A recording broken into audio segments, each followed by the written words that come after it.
បាទគោរពជម្រាបសួរអ្នកទាំងអស់គ្នានេះជាទូកំពង់មែនជ័យទឹកប្រៃកំពុងតែសាងសង់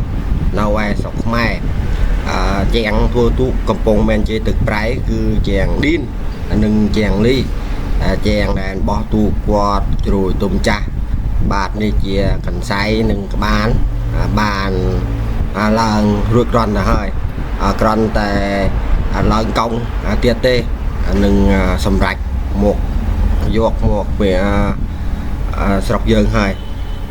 បាទនេះជាប្លង់ទូកកំពង់មែនជ័យទឹកប្រៃយើងឃើញថាឈើហើយយ៉ាងស្អាត